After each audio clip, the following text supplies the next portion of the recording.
राजकुमारी लक्ष्मणा उसको भी स्वयंवर से हर लाए। रुक्मिणी गिनना अभी केवल 8 ही है। रुक्मिणी, जामवंती, सत्यभामा, कालिंदी, मित्रविंदा, सत्या अर्थात नागनजिती और भद्रा और लक्ष्मणा भगवान की ये 8 विवाहों की कथा गई है। ये 8 पटरानियां हैं। ये 8 पटरानियां और कुछ नहीं, अष्टधा प्रकृति है। 8 प्रकार की प्रकृति हमारे शास्त्रों में कही गई है और ये 8 प्रकार की प्रकृति की प्रतिनिधि ये भगवान की 8 पटरानियां है। और इस प्रकार ये 8 पटरानियां बताई गई है।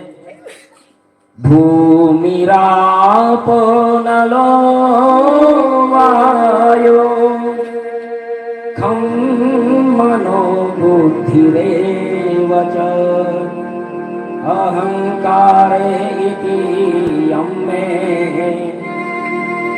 भिन्ना प्रकृतिरष्टधा।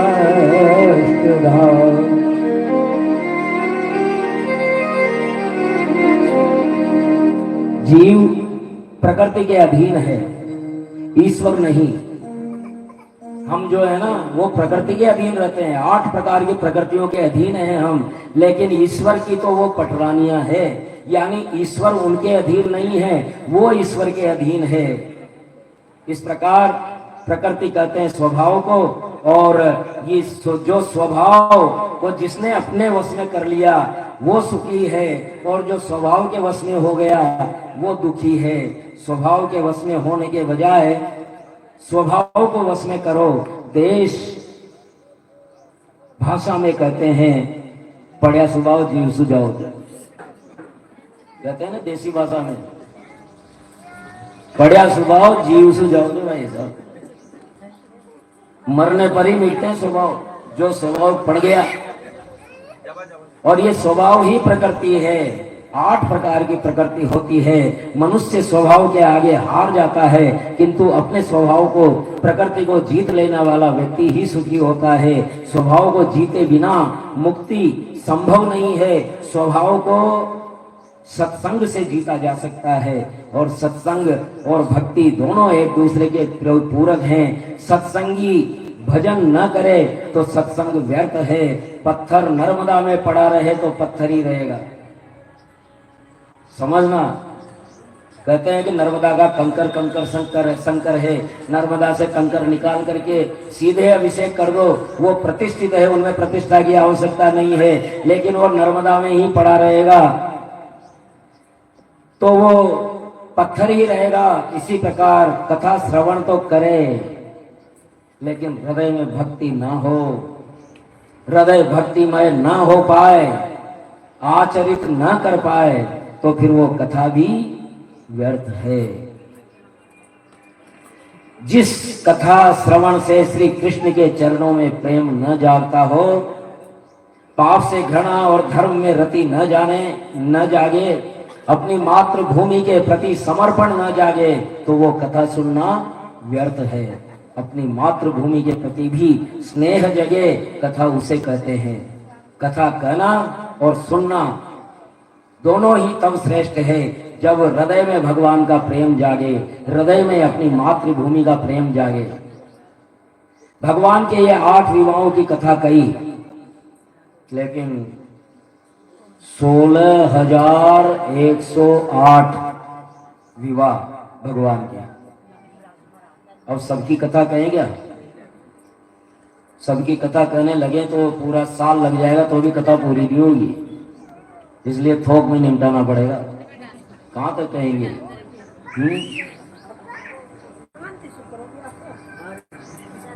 हरे रामा हरे कृष्णा कृष्णा कृष्णा हरे हरे, हरे रामा हरे रामा राम राम हरे हरे, हरे कृष्णा हरे कृष्णा कृष्णा कृष्णा हरे हरे, हरे रामा हरे रामा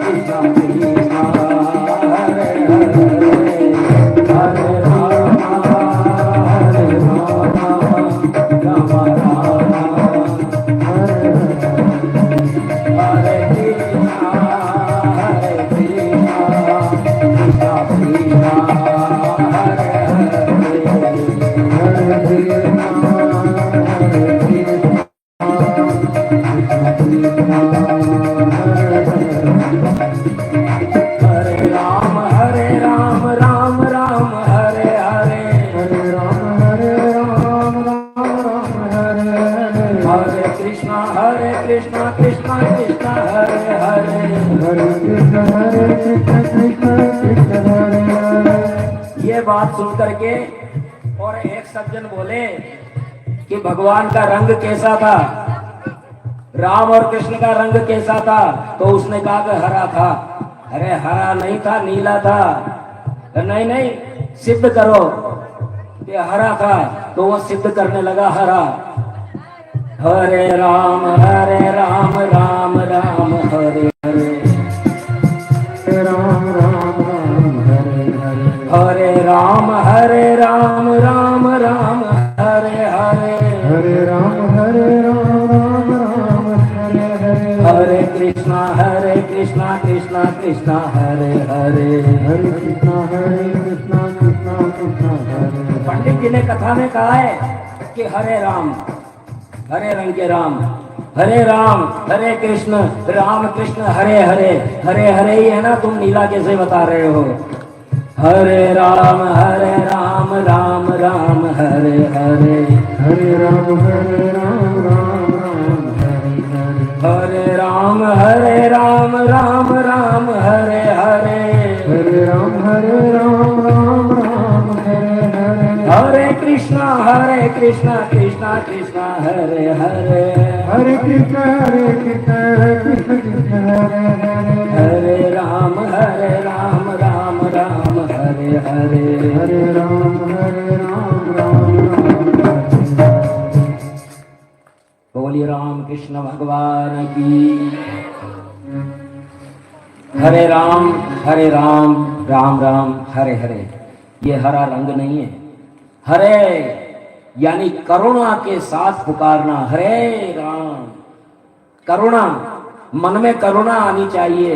हे राम, हम आपके हैं। हे राम, हमें संभालो। हरे राम हरे कृष्ण, हम आपके हैं, हमें संभालो, हम कहीं भटक न जाएं। ये है इस मंत्र का भाव। हे राम, हे कृष्ण, हे नाथ, मैं आपको भूलूं नहीं, ऐसी कृपा करें। इस मंत्र का फल ये है कि हे प्रभु, मैं संसार में रचा बसा हूं, कहीं संसार की विषय वासना आपको भुला न दे। इसलिए हे प्रभु, ऐसी कृपा करना कि मैं आपको भूलूं नहीं। ये बहुत बड़ा मंत्र है, ये भावुक मंत्र है, ये करुण मंत्र है। इस मंत्र का जप करने से सारे मंत्र सिद्ध होते हैं, क्योंकि ये मंत्र भगवान के सीधे हृदय में प्रवेश करता है। हरे राम सीधे भगवान के हृदय में प्रवेश करता है कि हे राम। भगवान को लगता है कि कोई आर्त भक्त, कोई द्रवित भक्त, कोई करुणा में डूबा हुआ भक्त मुझे पुकार रहा है। हरे राम हरे कृष्ण, बड़े आर्त होकर के करुण भाव से भगवान को पुकारेंगे। निश्चित रूप से जब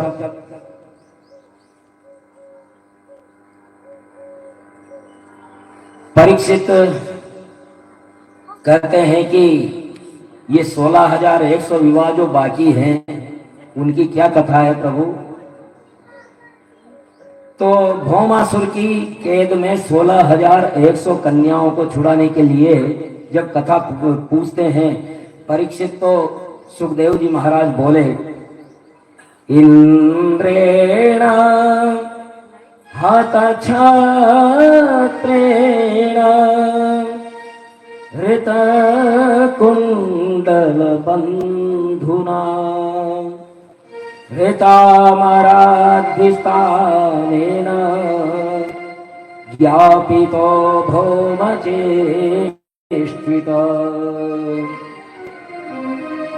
हे परीक्षित,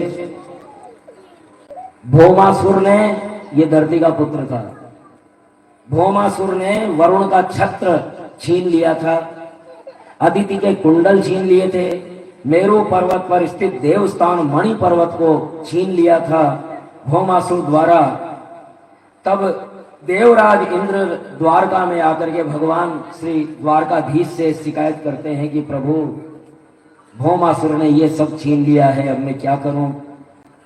तब सत्यभामा जी के साथ गरुड़ पर सवार होकर के और भौमासुर की राजधानी प्राग ज्योतिषपुर गए। और दुर्गम मार्ग था बड़ा, पहाड़ों की किलेबंदी, शस्त्रों का घेरा, जल से भरी खाई, आग, बिजली की चार दीवारी, भीतर वायु बंद कर रखा था, जिसके भीतर मुर दैत्य ने नगर के चारों ओर 10,000 जाल बिछाए हुए थे। ऐसी भयंकर किलेबंदी, भगवान ने सारी किलेबंदी को एक क्षण में ही तोड़ दिया है। और 5 जन्य बजाया, उसकी घोर ध्वनि से मुर दैत्य की नींद टूटी और 5 सिर वाला मुर दैत्य अब जल के भीतर सो रहा था, जाग करके भयंकर युद्ध करने लगा।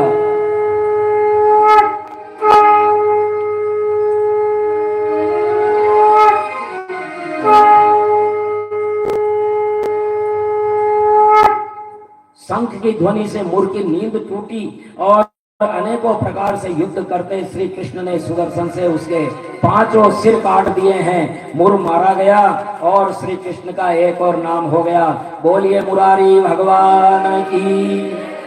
हम कहते हैं ना कृष्ण मुरारी, ये मुरारी नाम यहां पड़ा भगवान का। और मुर के मरते ही उसके 7 पुत्र पीठ नामक दैत्य को सेनापति बनाकर भौमासुर के आदेश से कृष्ण पर चढ़ आए और युद्ध में मारे गए। तब भौमासुर बड़ी सेना लेकर के नगर से बाहर निकला, भयंकर युद्ध हुआ और सुदर्शन का शिकार हुआ। भौमासुर का सिर कुंडल मुकुट से जगमगाता हुआ पृथ्वी पर पड़ा था। पृथ्वी ने वैजयंती माला भगवान के गले में पहना दी है और अदिति के कुंडल समस्त अपरत वस्तुएं भगवान को दे दी और स्तुति की, हे प्रभु नमस्ते देव देवेश शंख चक्र गदाधर भक्ते क्षोपातरूपाय परमात्मन नमोस्तुते।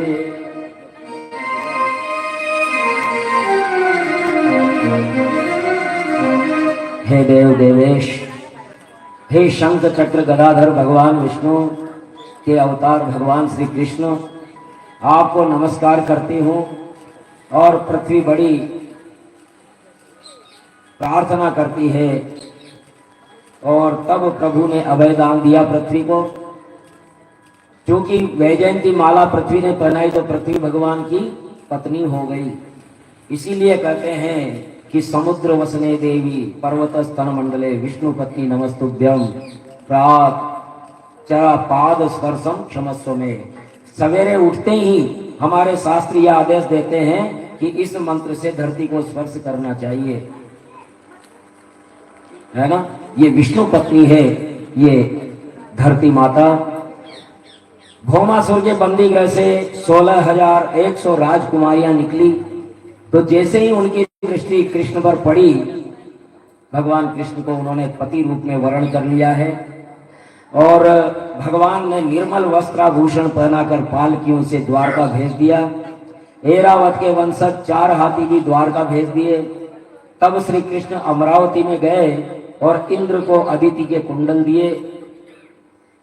सची इंद्र ने कृष्ण और सत्यभामा का बड़ा सत्कार किया है और लौटते समय कल्प वृक्ष लेकर के आए और द्वारका में वो कल्प वृक्ष अभी भी अदृश्य रूप में वर्तमान है। और द्वारका में जो भी इच्छा की जाती है वो अवश्य पूरी होती है, जैसे अजमाल जी की हुई थी। अजमाल का नाम सुना है किसी ने? अजमाल का नाम सुना है क्या? अगर किसी ने सुना है तो हाथ खड़े करें। अजमाल,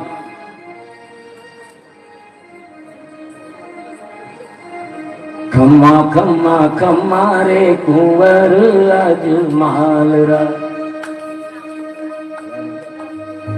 हरदुल माथे घुंघरा हरदुल माथे घुंघरा ओरे ना बाजे पायला ओरे ना बाजे पायला हेलो सुनता हाजिर होवे हेलो सुनता हाजिर होवे आवे बाबा राम के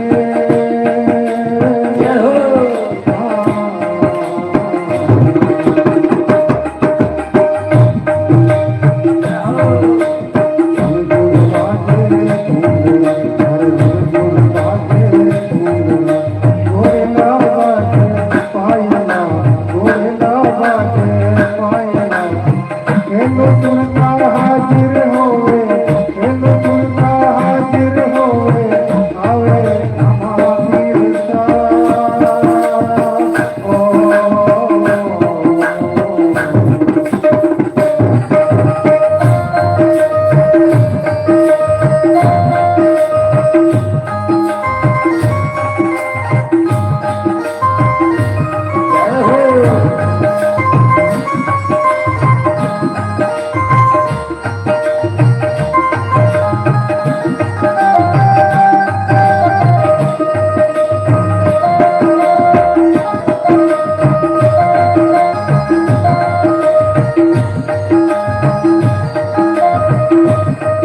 बोलिए रामदेव की।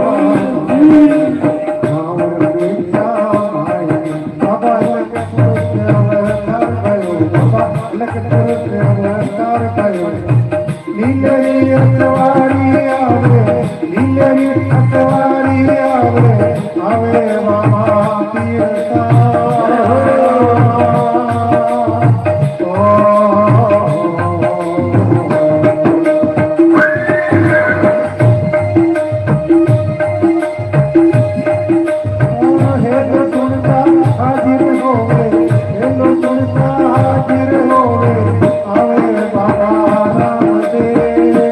महाराज की।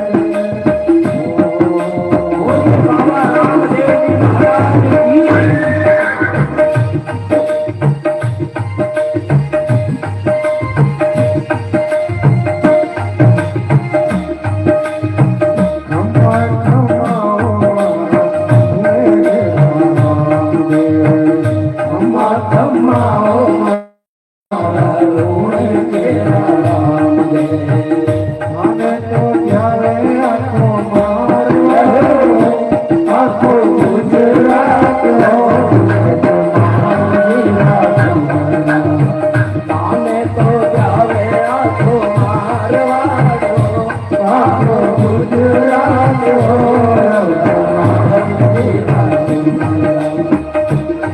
घोड़े लावाते पायला, घोड़े लावाते पायला, हे लोगों हाजिर होवे, आवे रामा पीरसा।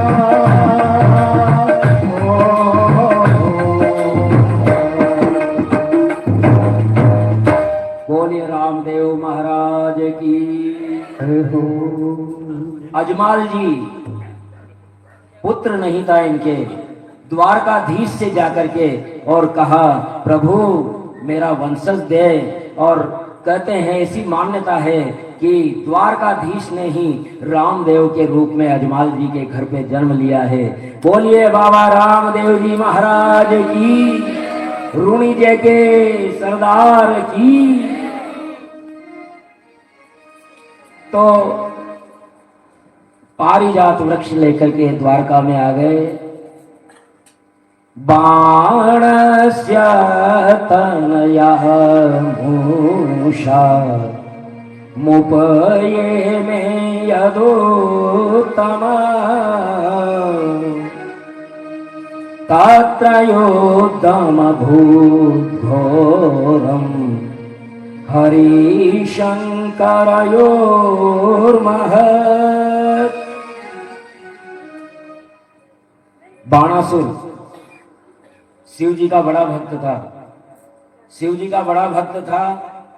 और जब भगवान ने पार्वती जी के साथ में तांडव नृत्य किया था तो इसके 1000 हाथ थे और 1000 हाथों ने इसने डमरू बजाया था। और उस डमरू बजाने से भगवान प्रसन्न हो गए और कहा मान क्या मानता है। तो इसने कहा कि भगवान मुझे ये वरदान दे कि आप मेरे नगर के रक्षक होंगे। और भगवान ने उनके नगर के रक्षक होना स्वीकार किया। भगवान तो भोलेनाथ है ना। और बाणासुर का नगर कहाँ है, इन बातों को ध्यान रखना। ये बातें कहीं नहीं मिलेगी आपको। सब कहेंगे कि वो बाणासुर की नगरी के रक्षक हो गए, लेकिन बाणासुर की नगरी है कहाँ? बाणासुर की नगरी है उत्तराखंड में। उत्तराखंड में केदारनाथ, केदारनाथ के शीतकाल में जहां पूजा होती है ऊखी मठ, ये उषा के नाम पर ही ऊखी मठ उस स्थान का नाम है। ऊखी मठ जहां शीतकाल में भगवान केदारनाथ की पूजा होती है, वही ऊखी मठ बाणासुर की नगरी है। और वहां के रक्षक भगवान भोलेनाथ हो गए थे। एक दिन बाणासुर ने सारा दिग्विजय कर लिया, सबको जीत लिया, अब कोई लड़ने वाला तैयार ही नहीं हो। तो बाणासुर ने कहा मेरे हाथों में खुजली चल रही है, कहाँ लड़ूं कहाँ लड़ूं। भोलेनाथ से कहने लग गया कि भगवान आप ही लड़ो मेरे से, कोई लड़ने वाला ही नहीं मिल रहा। भोलेनाथ ने कहा नादान की दोस्ती जीव का जंजाल, मेरी वजह से तू बलशाली हुआ है और मुझसे लड़ना चाह रहा है कि नहीं, तो लड़ना तो पड़ेगा, मेरे तो हाथों में खुजली चल रही है। तो भगवान ने कहा कि तेरे किले पर जो ध्वजा है ना, ये जिस दिन गिर जाएगी समझ लेना तेरे से लड़ने वाला तैयार हो गया है। तो उसकी पुत्री थी उषा, और उषा ने एक दिन रात में स्वप्न देखा कि कोई सुदर्शन राजकुमार उसके साथ रति क्रिया कर रहा है, और अतृप्त अवस्था में उसका स्वप्न टूटता है उषा का, और वो व्याकुल होकर के कहती है हा कंत हा कंत हा कंत। उसकी सखी थी चित्रलेखा, उसने कहा रे सखी क्या हुआ क्या हुआ, कि कोई सुदर्शन राजकुमार मेरे साथ था यहाँ स्वप्न में, लेकिन मुझे वो चाहिए। तो चित्रलेखा ने उस समय के राजाओं के राजकुमारों के चित्र बनाने शुरू किए। वो योगिनी थी, उस समय के सारे राजाओं के राजकुमारों के चित्र बनाते बनाते बनाते वो यदुवंशियों के चित्र बनाने लगी, तो वो शर्मा गई। और आखिरकार जब अनिरुद्ध का चित्र बनाया, प्रद्युम्न के पुत्र अनिरुद्ध का, तो उसने कहा हाँ यही है मेरा चितचोर। और इस प्रकार जब कुष्मांड जो बाणासुर का सेनापति था, कुंभांड, कहीं कहीं कुष्मांड भी नाम आता है उसका, तो उसकी पुत्री की जो ये सहेली थी वो कुंभांड की पुत्री थी, और वो योगिनी थी। अपने पलंग सहित सैया सहित अनिरुद्ध को उठा करके और वहां ले आती है, और वहां वो चौपड़ पासा खेलते रहते हैं, खूब आनंद करते हैं। और बाहर जो द्वारपाल हैं वो सुनते हैं कि राजकुमारी जी के महल से, राजकुमारी जी के कमरे से पुरुष कंठ की आवाज आती है। तो बाणासुर से शिकायत की कि आपकी पुत्री के चाल चलन ठीक नहीं लग रहे, इसके कमरे से कोई पुरुष कंठ की आवाज आती है। तो फिर बाणासुर ने देखा, खोला कमरा, तो उसमें देखा कि उषा अनिरुद्ध जी के गोद में पड़ी हुई है। तो बाणासुर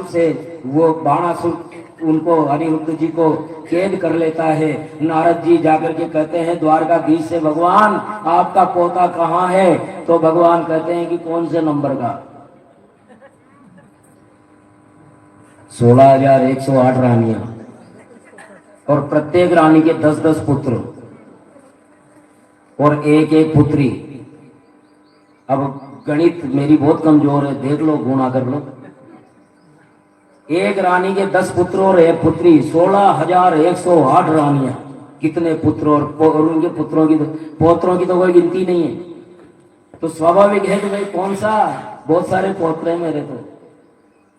तो फिर कहा कि वो अनिरुद्ध वो बाणासुर की कैद में, उसको छुड़ा के लाओ।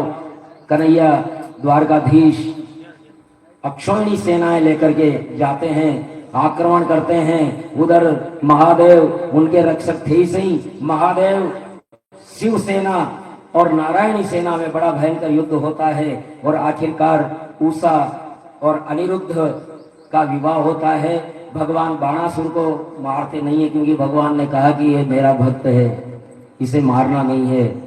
तो भगवान नारायण कहते हैं, कृष्ण कहते हैं कि ये मेरे लिए भी अवध्य है, क्योंकि ये प्रहलाद जी का पोता है, इसलिए उसका वंशज है ना, तो ये तो मेरे लिए भी अवध्य है। तो उसके जो 1000 हाथ थे ना, उनको काट करके केवल 2 हाथ रख दिए, और उसने प्रसन्न होकर के उषा का हाथ अनिरुद्ध जी के हाथ में दिया, और अपने पौत्र और पौत्र वधू के साथ में भगवान द्वारका में जाते हैं। बोलिए कृष्णचंद्र भगवान की।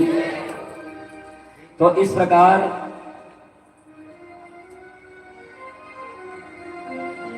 शिवसेना और नारायण की सेना में बड़ा इसी प्रकार एक नृग की कथा भी आती है कि जो यदुवंशी बालक थे वो खेल रहे थे, सूखे कुएं में एक छिपकली, बड़ी भारी छिपकली, छिपकली क्या वो कहते हैं ना, गिरगिट, गिरगिट था बड़ा भारी।